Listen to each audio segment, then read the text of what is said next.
My dear brothers and sisters, let me ask you something very serious. Have you ever noticed that some blessings disappear the moment you talk about them? Have you ever felt that something you shared too early suddenly lost its peace? This is not coincidence. This is not bad luck. This is a lesson many people learn too late. Allah, in His wisdom, sometimes protects you by keeping things hidden. But when you expose what Allah intended to cover, you weaken that protection. Not everyone who listens wants good for you. Not every smile carries sincerity. And not every conversation is safe. Today, I want to warn you about 5 things that should never leave your heart or your tongue. Because silence in these moments is not fear, it is faith, wisdom, and protection. 1. Never share the moment Allah is transforming you. My dear brothers and sisters, there is a very delicate and sacred stage in life that many people do not recognize until they look back and realize what Allah was doing all along. It is the phase when Allah is changing you quietly, without announcements, without noise, without validation from people. Your mindset begins to shift in ways you cannot fully explain. Things that once excited you no longer move your heart. Sins that once felt normal start to feel heavy. Your heart softens, your conscience awakens, and your priorities slowly realign toward what truly matters. You feel drawn closer to Allah, yet you may also feel confused, isolated, or misunderstood. You are no longer comfortable being who you used to be, but you are not yet settled into the person Allah is shaping you to become. This in-between stage is extremely fragile. And this, my brothers and sisters, is the most dangerous time to start explaining yourself to people. Why? Because most people only know the version of you that benefited them, the version that fit into their expectations, the version that was predictable. When you begin to change, they may not understand it. Some will question your intentions, some will mock your transformation, some will say you've changed as if growth is a crime. Others may remind you of your past mistakes to keep you tied to an identity Allah is already removing from you. Not because they are evil, but because change makes people uncomfortable, especially when it reminds them of their own stagnation. Spiritual growth, my brothers and sisters, is like a seed planted in the soil. In the early stages, it needs darkness, silence, and protection. If you dig it up too early to show others that it is growing, you may damage it. When you expose your transformation before it is firm, you open yourself to unnecessary doubts, opinions, and pressure that can weaken your resolve. That is why Islam teaches us wisdom, not constant explanation. Allah did not ask you to justify your journey to everyone. He asked you to walk it sincerely. There will come a time when your actions speak louder than your explanations. There will come a time when your consistency answers questions without words. Until then, protect this phase. Let Allah complete His work within you. Let Him strengthen your roots before He allows your growth to be visible. Not everyone needs to understand your silence. Not everyone deserves access to your inner journey. If Allah is pleased with the direction you are heading, that is more than enough. Because when Allah transforms you, He does not need the world's permission, and He certainly does not need its approval. 2. Never share how deeply something hurt you. My dear brothers and sisters, pain is one of the most personal experiences a human being can go through. When something hurts you deeply, it leaves a mark not just on your emotions, but on your heart, your trust, and your sense of safety. Islam does not tell us to deny pain, but it teaches us how to carry it with dignity. One of the biggest mistakes people make is explaining their pain to everyone who asks, replaying the wound again and again through words. Each time you describe how badly you were hurt, you reopen what Allah is trying to heal. When you tell people exactly how much something affected you, you unknowingly expose your most sensitive areas. Some may listen with sympathy, but others may listen with curiosity. Some may feel sorry for you, but others may quietly judge you. And there are those who may store that information not to help you, but to use it against you later in arguments, in moments of anger, or even as silent leverage. Islam teaches us to be wise, not naive. Your vulnerability is not entertainment, and your pain is not a public discussion. My brothers and sisters, Allah is the only one who can hear your pain without misusing it. When you cry to Allah, He does not gossip about you. He does not remind you of it later. He does not expose you because of it. Allah listens, He understands, and He heals.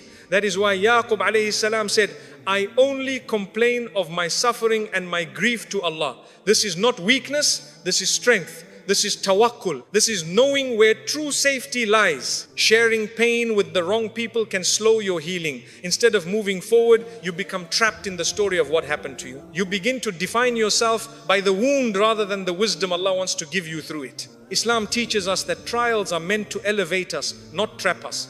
Speak when it brings solution, not when it only brings sympathy. Seek advice when it brings clarity, not when it invites judgment. Choose carefully who has access to your pain. If you must speak, speak to someone who fears Allah, someone who will make dua for you instead of discussing you, someone who will guide you closer to Allah instead of keeping you stuck in hurt. And if you feel unsure, return to sujood, return to dua, return to silence, because not every heart deserves to know what broke yours. Some wounds heal best when they are shared only with Allah. 3. Never share the du'as you are making in secret. My dear brothers and sisters, there are certain du'as that come from a place so deep in the heart that only Allah truly understands their weight.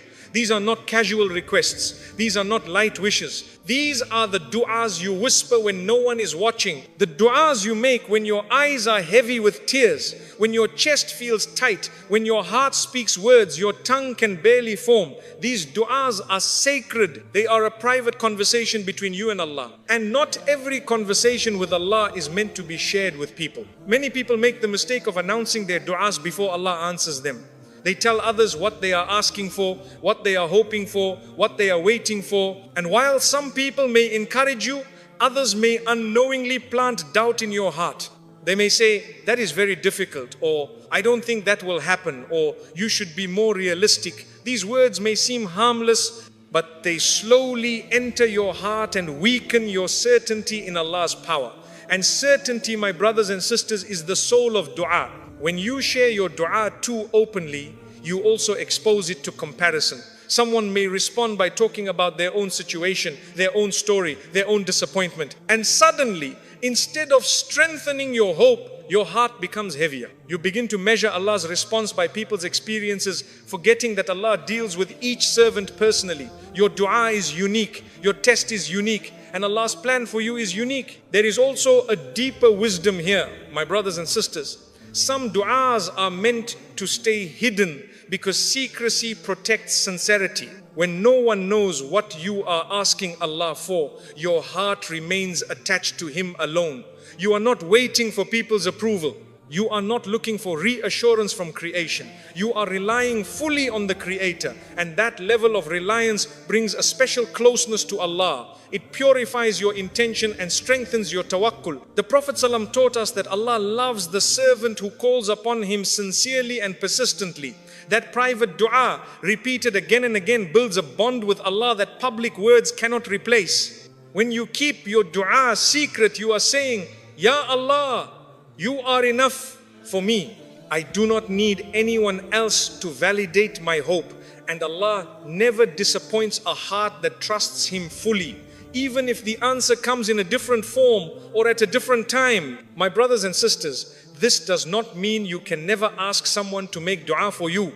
Islam encourages us to make dua for one another. But there is a difference between seeking sincere prayers and exposing your deepest hopes to everyone. Be selective, be wise, protect the du'as that are closest to your heart, protect the tears that only Allah has seen, protect the hope that keeps you standing.